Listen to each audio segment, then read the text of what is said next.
Hoje a temática do meu sermão ela é um pouco óbvia pelo título, né? Inicialmente iria pregar essa temática quarta-feira, mas nós teremos, parece, uma visita especial nessa quarta-feira. Então estamos adiantando essa temática para hoje, domingo, alguns dias antes da quarta-feira, que de fato é o dia 22 de outubro. Mas é o início de mais uma semana, e uma semana traz desafios. Boas surpresas, más surpresas, dificuldades, felicidades, milagres. E hoje começou a semana já agitada para mim. Meus sogros estavam me visitando e foram embora hoje de manhã. E ontem estava um dia chuvoso, a gente pegou um guarda-chuva, eu tive que pegar no meu carro para a gente poder utilizar esse guarda-chuva. E quando eu peguei ali, era meio complicado eu subir ainda, deixar a chave em casa, então eu fui lá e levei no carro dos meus sogros a chave, deixei lá. A gente passou o dia fora e voltando, pegamos as coisas, a bendita chave ficou lá. E hoje eles saíram, foram para Brasília e descobri que a chave foi junto fazer uma visita em Brasília. Então a chave do meu carro está em Brasília nesse momento. E eu tenho a chave reserva. A chave reserva, ela ficava no meu trabalho e eu tive a brilhante ideia de levar para casa, mas esqueci também dentro do carro. Então a chave titular está em Brasília, fazendo um turismo, e a reserva está dentro do carro. Olha que ideia legal, né? Chave reserva dentro do carro. Então, começamos a semana com um novo desafio. Isso gerou um certo desapontamento para mim. Não sei se pegaram aí a temática, né? Mas hoje nós iremos falar de um desapontamento que foi muito maior que esquecer uma chave dentro do carro. E quando a gente vai falar sobre 1844, a gente tem que voltar bastante no tempo para entender essa temática. Esse foi um assunto que eu ouvi minha infância inteira, ouvi muito falar sobre esse assunto. Acho que eu vi tanto que eu fiquei com cara de pioneiro da igreja. Muitas pessoas falam que eu tenho cara de pioneiro, não sei, talvez sim. Mas enfim, eu ouvi muito isso daí, até hoje em dia eu ouço. O Chapolin não pode me ver no Novo Tempo que fala que eu pareço, acho que o Thiago White.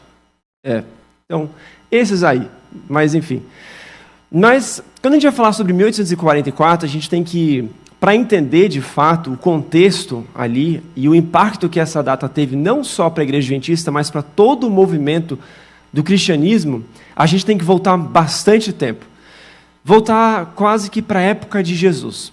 Jesus ele vai para o céu e ele dá uma missão para os discípulos para pregarem para o mundo inteiro. E a partir daquele momento, os discípulos, os apóstolos e Paulo e outros mais, eles começam a pregar e o evangelho se espalha de uma maneira muito sobrenatural.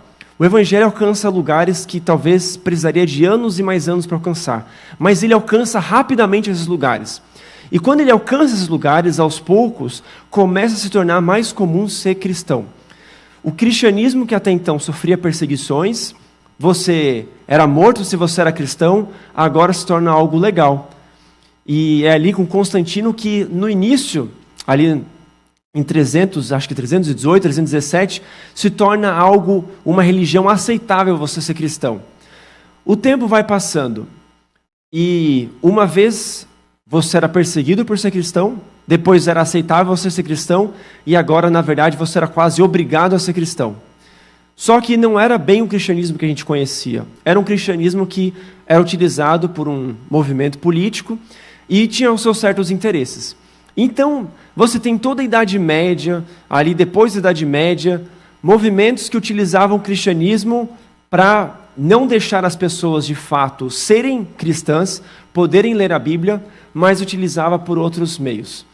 E você tem muitas guerras, muitas matanças e todo tipo de coisa na história, mas tudo com o viés ali do cristianismo por detrás, mas não necessariamente o que a gente entende para o cristianismo.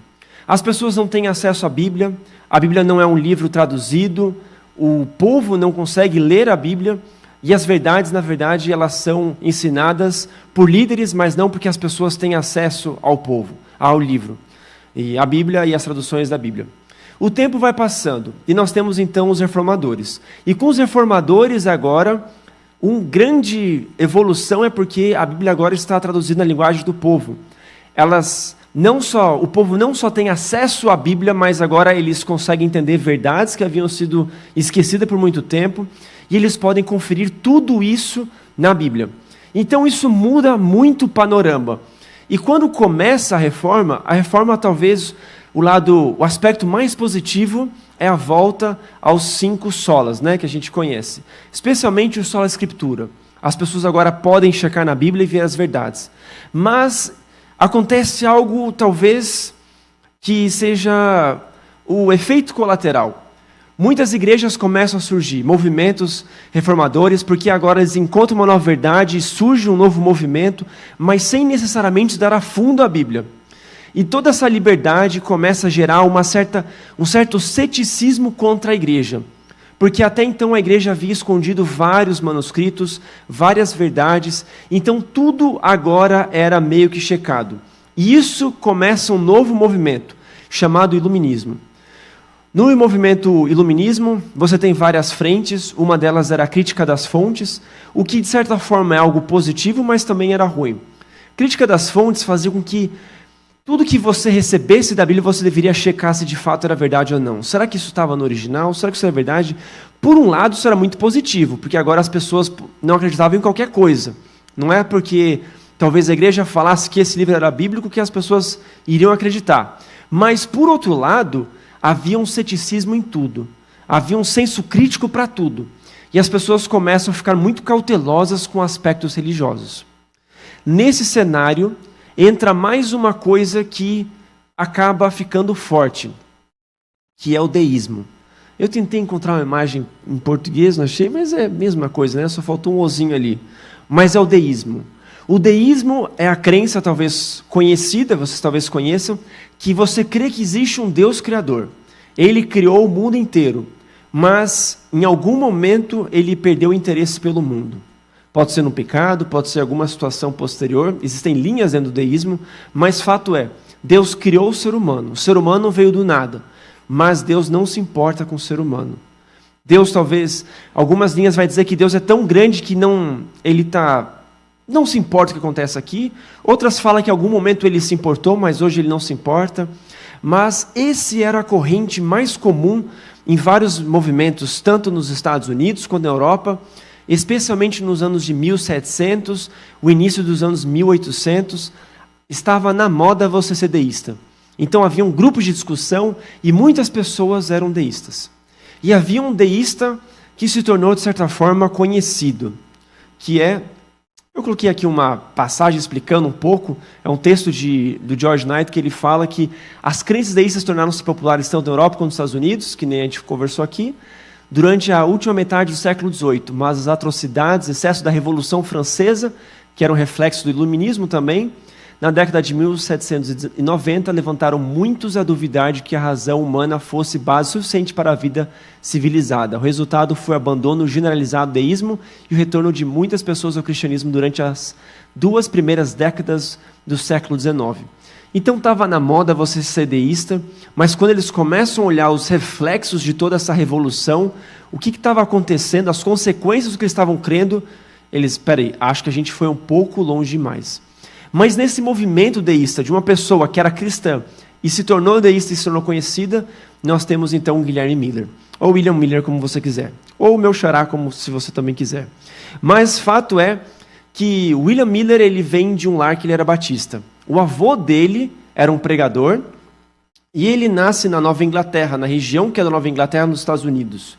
Era uma pessoa simples, ele era o irmão mais velho, ele tinha 16 irmãos, trabalhavam ali na roça, na época, então era uma família grande. E o pai de Guilherme Miller, o avô era pastor, mas o pai ele foi um militar. Ele luta nas primeiras revoluções americanas contra a Inglaterra, para a Revolução, ali para a Independência. Então ele vem de uma família que era muito religiosa, era militar, e fato é que Guilherme Miller nunca estudou uma faculdade, o que era muito comum naquela época, mas ele aprendeu a ler com a mãe dele. A mãe dele valorizava o estudo, então desde cedo Guilherme Miller também valoriza o estudo, e ele se torna então um autodidata. Ele começa a estudar bastante várias coisas, mas ele vai crescendo, e em 1803 ele se casa com uma mulher chamada Lindsay Smith. E essa mulher, que eu coloquei a foto aqui, poucos anos depois de casados, eles se mudam para uma cidade chamada Vermont, e eles lá começam a morar com pessoas que eram mais cultas. Então aquelas pessoas tinham o costume de ler, de debater sobre vários assuntos, e um assunto que eles debatiam bastante era o deísmo, porque o deísmo tinha tomado os Estados Unidos bastante. Então era comum você ter rodas de conversas que iriam falar sobre deísmo, sobre como era impossível você criar alguns aspectos da Bíblia, como era uma invenção. Por mais que eles acreditassem em Deus e fossem cristãos, a Bíblia, muitas coisas não passavam de uma mera invenção. Ele tinha, como a gente falou, um lar batista. O avô dele era um pregador batista. Mas ele abandona a fé muito cedo. A vida dele começa a mudar num momento muito radical.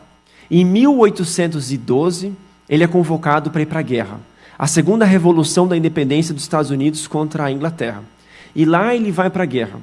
Aquela guerra para os Estados Unidos é quase que uma guerra religiosa, porque eram os protestantes lutando contra a Europa, então eles tinham muito esse aspecto religioso naquela guerra. Eles oravam antes de ir para conflito, eles liam partes da Escritura, por mais que o movimento deísta fosse forte, havia muito aquele senso religioso. Alguns hinos que nós temos no inário começaram a ser cantados naquela época. Aquele hino, ó cristãos, avante, nanana. O início desse hino era um hino da Guerra de Independência dos Estados Unidos. Uma guerra, e depois ele é utilizado, mas se torna religioso. Mas ele vai para aquela guerra. E a vida dele começa a mudar porque no intervalo de 3 dias, o pai e a irmã dele falecem também na guerra. E ele começa a entender que talvez aquele deísmo, aquela religião que ele tinha não fazia muito sentido, não trazia explicações para a vida dele. E ele entra em um certo desespero ali dentro da guerra. Mas as coisas começam a mudar. No ano seguinte, em 1813, ele se torna capitão de um pequeno conglomerado de soldados. E aquela guerra parecia uma guerra impossível de se ganhar. Por mais que eles fossem religiosos e tivessem aquele fervor que Jesus estava defendendo eles naquela guerra, aquela guerra era contra um exército britânico muito maior. Mas algo que impacta a vida de Miller é porque aquele ano de 1813, uma bomba, uma granada explode menos de 1 metro dele. E ali tem pessoas que acabam morrendo, mas ele, a pessoa mais perto que estava da granada, ele acaba nem se machucando. E ele começa a fazer reflexões sobre a vida, sobre a brevidade e sobre o amor de Deus. No ano seguinte, ele sai da guerra, ele volta para morar ali onde eles moravam, e ele começa, então, a estudar e frequentar uma igreja batista. Ele funda uma pequena igreja batista ali, onde vinham pessoas ali, e ele começa, aos poucos, a entender um pouco mais sobre o amor de Cristo. No início ele é muito relutante, então ele tem uma brilhante ideia. Ele decide, eu vou ser batista, mas ao mesmo tempo eu vou ser deísta. E ele começa a tentar conciliar as coisas, mas ele começa a ver que não vai dar certo o que ele estava fazendo. Os amigos dele que são deístas, encontram o Guilherme Miller e começam a perguntar, peraí, mas você não era deísta? E como é que você explica esse texto? Como é que você explica esse outro texto? Ele vai ficando na dúvida, mas ele fala, me dê tempo que eu vou conseguir explicar todos esses textos. Ele tem uma profunda paixão por entender a questão da vida, da morte e o que é depois da morte. Então ele começa a focar nessas partes da Bíblia. Ele ainda era deísta, mas tudo muda quando ele tem que ler um texto. Ele está numa igreja onde os anciãos leem, e contaram aqui dos nossos anciãos. Os anciãos lá tinham dificuldade de leitura, eles liam de uma maneira muito grotesca, e ele, que era um autodidata, começa a ficar agoniado, até que ele aceita um dia ler um sermão no domingo. E quando ele está lendo aquele sermão, ele se sente profundamente tocado. E ali ele percebe que ele não deveria ser mais deísta. Então ele começa a estudar intensamente a palavra de Deus. Ele começa a focar também em alguns textos complicados de Daniel e tentar entender alguns conceitos que seriam fundamentais para o que ele iria estudar futuramente. Olha esses 2 textos. Esses 2 textos eles são fundamentais para a interpretação que ele teria de Daniel, que daí vem para a parte principal. O primeiro está em número 14, 34, talvez são 2 textos que você conheça da Bíblia, que defendem uma interpretação de dia a ano no contexto profético. Parece difícil, mas não é. Números 14 e 34 diz assim: durante 40 anos vocês sofrerão consequências dos seus pecados, experimentarão a minha rejeição. Cada ano corresponderá a cada um dos 40 dias em que vocês observaram a terra. Entenda que é uma profecia que Deus está dando, e mais uma vez, você tem essa correlação entre um dia que Israel vivia ali com o ano que ele iria viver. E depois você tem Ezequiel 4, versículos 6 e 7, que diz: e quando tiveres cumprido esses dias, tornar-te-ás a deitar sobre o teu lado direito, e levarás iniquidades à casa de Judá 40 dias. Um dia te dei para cada ano. Dirigirás, pois, o teu rosto para o cerco de Jerusalém, com o teu braço descoberto, e profetizarás contra ela. Então, mais uma vez, num contexto profético, você tem esse aspecto. Mas o tempo vai passando, e nós temos aqui outros 2 textos, e esses textos são fundamentais para a gente chegar em 1844. O primeiro e mais importante era Daniel 8:14, que diz assim: e ele me disse, até 2.300 tardes e manhãs o santuário será purificado. E aí tem uma conexão com Daniel 12:11-12, que diz assim: e desde o tempo em que o sacrifício contínuo for tirado, após a abominação desoladora, haverá 1.290 dias. Bem-aventurado que espere e chegue até 1.335 dias. Esses 2 textos, mas especialmente o primeiro, Guilherme Miller começa a estudar profundamente. Ele passa alguns anos estudando esse texto para entender de fato o que seria a interpretação desse texto e quando seria o cumprimento desse texto. Até que ele então descobre que 2.300 tardes e manhãs simbolizavam 2.300 anos, e a contagem começava no ano de 457 a.C., quando Artaxerxes I ele dá um voto para a reconstrução do Templo de Jerusalém e das muralhas. Naquele momento começava a contagem desse tempo. Então Guilherme Miller vai fazendo os cálculos e ele chega na conclusão que Jesus voltaria em 1843. Ele vai estudando por mais 16 anos essas passagens, até que em 1831 ele começa o ministério público dele, de pregar sobre essa verdade bíblica, que Jesus voltaria em 1843. Ele não coloca uma data da volta de Jesus, mas ele começa a falar, especialmente nas pequenas igrejas ali, batistas, onde ele era convidado, ele ia falando essas coisas. Ele mandava também artigos para as revistas batistas para imprimirem e pregarem sobre isso. Ele não queria fundar nenhuma igreja. Ele queria só fundar um movimento de pessoas que estavam esperando a volta de Jesus. Mas começa a crescer. Em 1838, algumas pessoas como Joseph Littke, Joseph Himes, Carlos Fichte e Sylvester Bliss, eles aderem ao movimento. E são pregadores fortes que também começam a pregar. Então o movimento começa a ganhar mais força. Alguns deles eram mais estrategistas ali dentro, especialmente Himes, e ele vai arquitetando para que cada vez mais Guilherme Miller possa pregar para mais e mais pessoas. Até que o tempo vai passando. E finalmente eles têm uma data para a volta de Jesus. Jesus voltaria entre 21 de março de 1843 até 21 de março de 1844, o equinócio judaico, no calendário judaico. Então eles agora começam a pregar porque acreditam que Jesus voltaria até dia 21 de março de 1843. Mas Jesus não volta. E é por isso que 21 de março de 1844, nós temos o que é conhecido como o pequeno desapontamento. Erraram a data. Não foi naquele momento. Mas o movimento, ele não perde força. Ele começa a crescer, porque agora que eles erraram a data, eles querem descobrir o que aconteceu. O que a gente começou a errar? E eles começam mais uma vez a estudar. E até aí que Guilherme Miller, então, entende, anteriormente, que na verdade ele tinha errado, e não era 1843, mas sim 1844, porque não existia o ano zero. O calendário foi de -1, 1 antes de Cristo, a 1 depois de Cristo. E agora ele sabe que é 1844.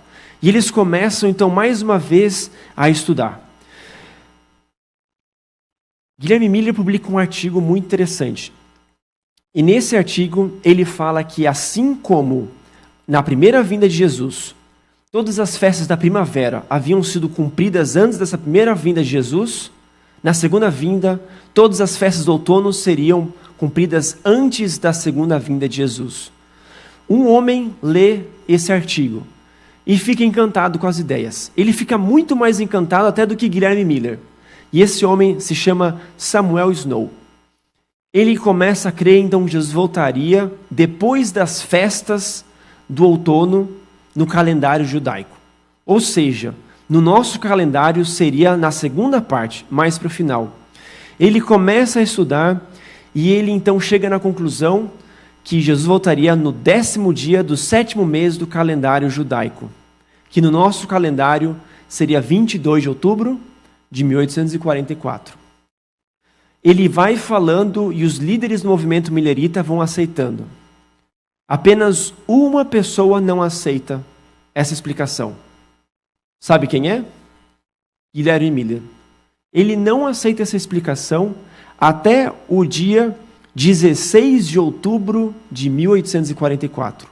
Uma semana antes, ele vai mandar uma carta para Joshua Himes, aquele organizador, estrategista, falando que finalmente ele aceitava e fazia sentido naquela data que Samuel Snow, lendo o próprio artigo dele, tinha dito que aconteceria. O movimento millerita, então, vai ganhando mais força, vai crescendo.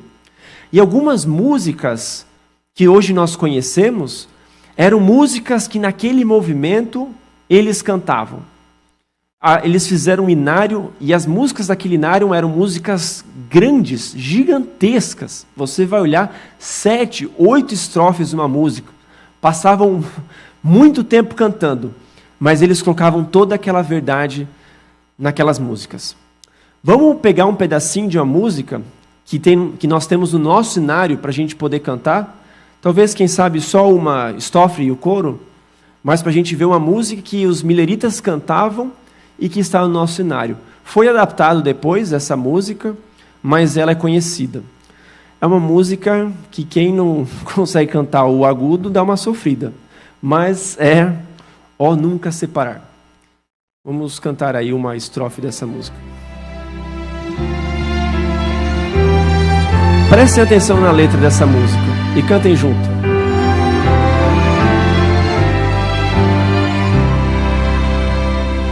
Há um país de eterna luz, é sempre dia lá, e nessa pátria que reluz, a noite findará. Marchamos para a terra além e vamos a Jerusalém. Iremos com Jesus reinar e nunca mais nos separar. Oh, nunca separar, não, nunca separar. Oh, nunca separar, não, nunca separar. Iremos com Jesus reinar e nunca mais nos separar. Vamos mais uma estrofe dessa música. Há sempre primavera lá, flores não murcharão, tão perto já de nós está a eterna mansão. Marchamos para a terra além e vamos a Jerusalém. Iremos com Jesus reinar e nunca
Amém. Obrigado. A letra dessa música é muito bonita. Você imagina as pessoas se preparando para a volta de Jesus, e a letra fala alguns aspectos que já vêm a volta de Jesus no horizonte, assim como Moisés. E o movimento millerita, então, as pessoas elas pregam com tudo que elas têm.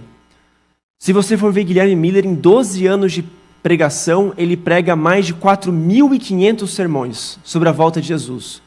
É a única temática que eles falam. Os hinos são todos nessa temática da volta de Jesus que está logo ali. Os membros, as pessoas desse movimento, que não eram pessoas de uma só igreja, eram de várias igrejas. Eles não queriam, na verdade, criar uma igreja. Eram pessoas de todas as igrejas esperando a volta de Jesus. Mas aos poucos eles começam a ser chutados das suas igrejas. Eles não podem nem só pregar, mas nem frequentar as igrejas. E eles começam a se juntar, então, para ali eles incentivarem a esperança um do outro para a volta de Jesus. Nos Estados Unidos, mais de 8 milhões de folhetos são entregues, falando sobre a volta de Jesus.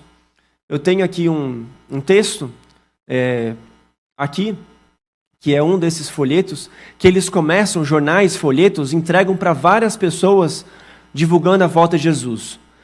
Outros pastores, padres, pessoas de outros lugares, 65 pessoas de outros lugares, antes de Guilherme Miller, já haviam falado, estudando a profecia, que provavelmente alguma coisa aconteceria naquele momento. Haviam pessoas esperando a volta de Jesus em vários lugares diferentes do mundo. Os Estados Unidos, a população naquela época era de 20 milhões de pessoas. Haviam por volta de 100 mil pessoas esperando a volta de Jesus, dia 22 de outubro de 1844. E 1 milhão de pessoas, algumas pesquisas falam, de cristãos que estavam olhando para ver se alguma coisa iria acontecer naquela data. Mas aquele movimento se tornou muito grande. E até que então, finalmente chega 22 de outubro de 1844. Os relatos falam que muitos daqueles membros, daquelas pessoas que estavam esperando a volta de Jesus, não tinham 1 centavo no bolso. Haviam gastado todo o dinheiro imprimindo folhetos para distribuir. As pessoas estavam sem nada porque esperavam que aquela noite estariam já indo para o céu. Só que eles esperam em familiares, em amigos, em lugares abertos, nas casas. Eles vão esperando, cantando os hinos, e o tempo vai passando e não vai passando, e olhando o relógio, e nada acontece. Até que vem o grande desapontamento. O grande desapontamento não é, na verdade, o dia 22. O dia 22 é o dia da esperança. O grande desapontamento é o dia 23 de outubro, que é o dia quando eles veem que Jesus não vem. O movimento o grande desapontamento, como ficou conhecido depois, ele na verdade era um trocadilho com o movimento millerita, que era o grande despertamento. Porque com o movimento millerita, os cristãos estavam começando a estudar sobre as doutrinas da volta de Jesus. Estudavam as profecias, as doutrinas, e eles começam então a ter um reavivamento de pessoas que até então, muitas delas estavam apáticas nas igrejas, mas agora estão animadas com a volta de Jesus. Mas desse movimento vem o grande desapontamento. No dia seguinte, pessoas não têm nem dinheiro, não têm nada, não tinha terra, deram tudo. Venderam, distribuíram, entregaram, doaram tudo esperando a volta de Jesus. E agora o que eles têm que ouvir é uma chacota. Dessas outras pessoas, talvez faziam parte desse grupo de 1 milhão de pessoas, que agora estavam desdenhando essas pessoas porque Jesus não havia voltado. Algumas delas perderam a fé. Algumas delas abandonaram tudo. Talvez até voltaram para o deísmo. Mas um pequeno movimento começa com um insight. Irã Edson e um amigo, na manhã seguinte, eles passam por um milharal. Irã Edson era um pastor e tinha também algumas coisas. Ele passa ali por aquele milharal e ali ele tem um insight. Ele tem um insight que Jesus, na verdade, em 22 de outubro, ele não estava purificando a terra.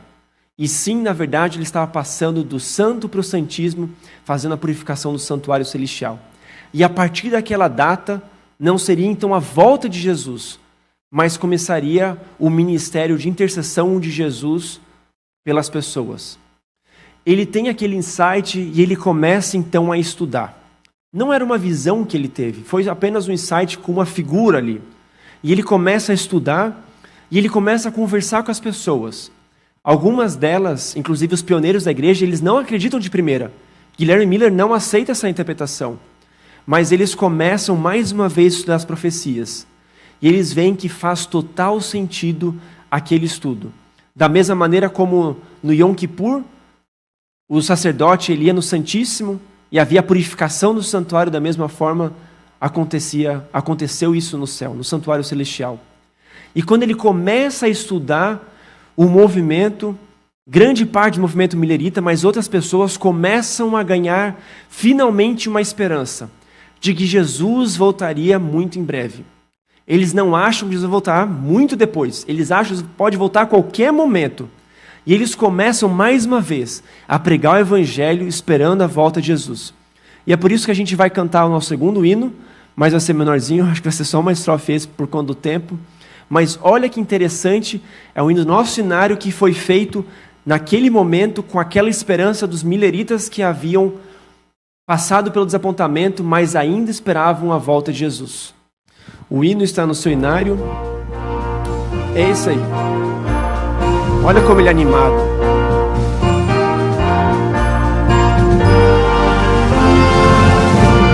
Preste atenção na letra desse hino também.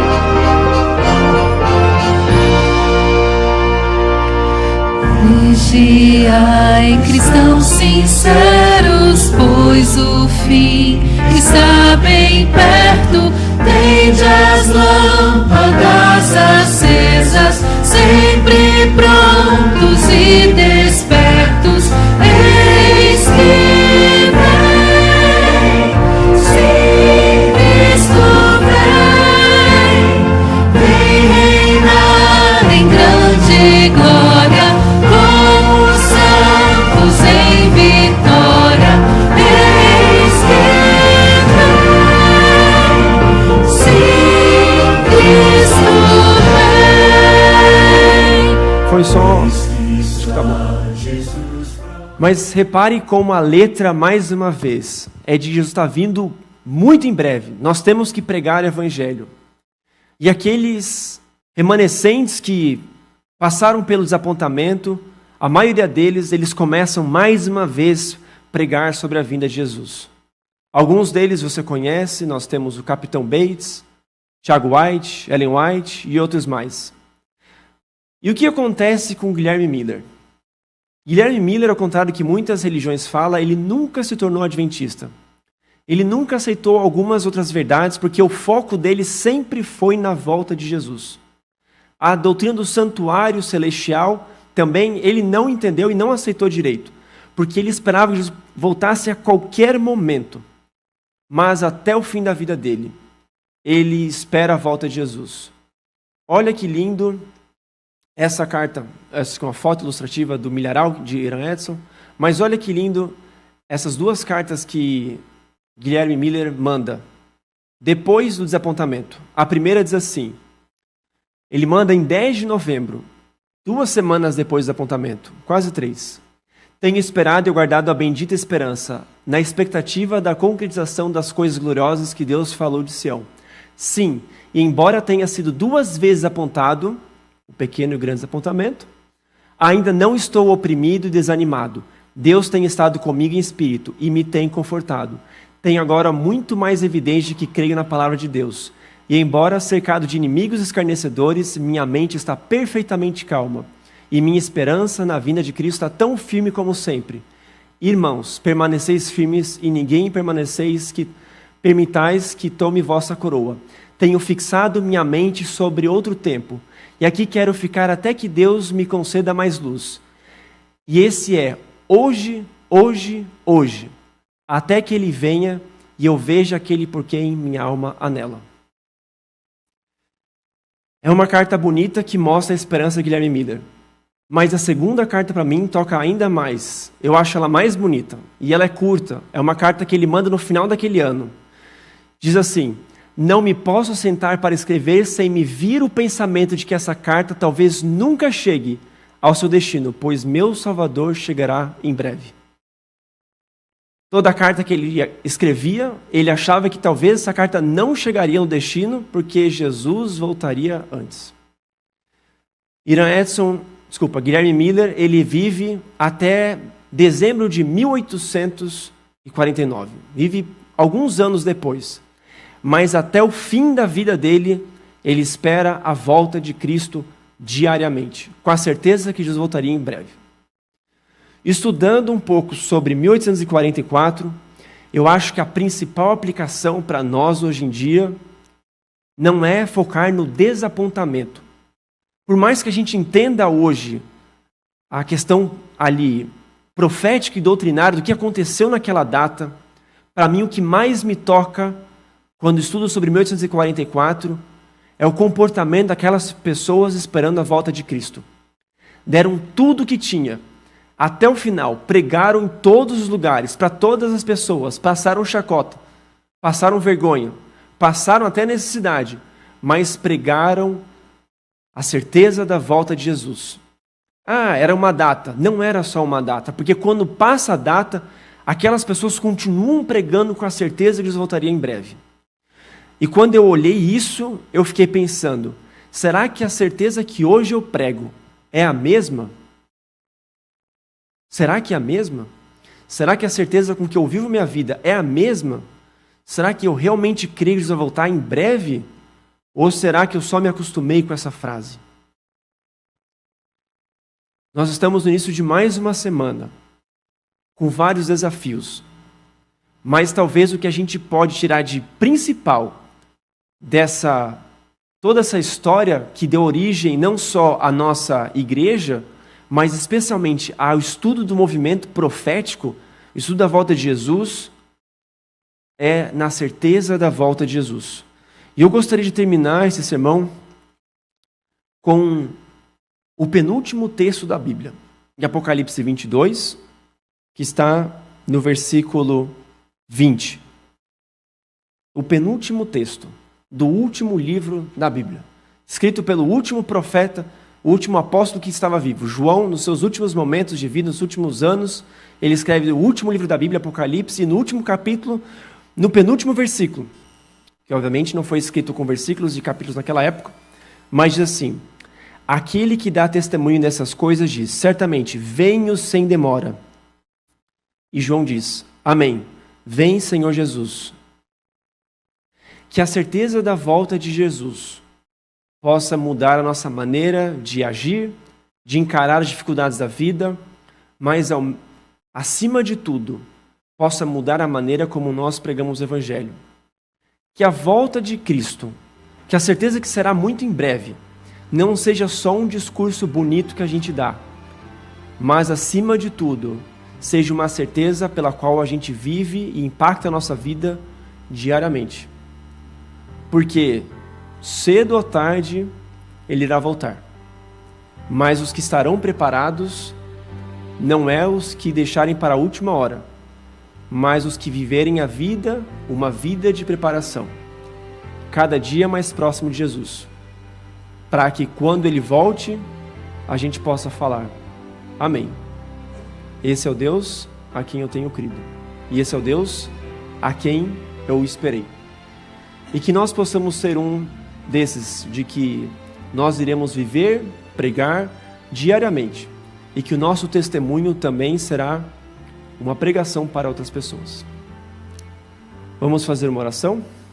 Nos levantar para fazer uma oração? Senhor Deus, muito obrigado, Pai, porque o Senhor é o Deus de amor. E obrigado porque quando vamos especialmente para o livro de Daniel, vemos que o Senhor é um Deus que está no controle da história. Grandes impérios passarão, mas sabemos que o Senhor está acima de tudo e a sua vontade é soberana. Obrigado, Senhor, porque o Senhor nos deu a missão de pregar sobre o seu amor. Não é um amor apenas teórico, é um amor prático, que nós somos impactados diariamente. E pedimos, Senhor, para que esse amor possa impactar a nossa vida hoje também. que possamos sentir o seu Santo Espírito em nossa vida e que possamos criar maneiras de pregar o seu amor para outras pessoas, seja nossos familiares, amigos, vizinhos. Que o Senhor coloque as palavras em nossa boca, mas acima de tudo, coloque a vontade no nosso coração, para que possamos ser instrumentos seus. Que a mesma força que moveu o movimento millerita, que fez com que Guilherme Miller pregasse 4.500 sermões em 12 anos, possa ser também o mesmo clamor ardente em nosso coração, para que possamos pregar, para que mais pessoas possam te aceitar e estar preparados para o seu retorno. Nos ajude a viver uma vida de preparação e nos dê uma semana de bênçãos e vitórias contigo. É o que nós pedimos, no teu santo e sagrado nome. Amém.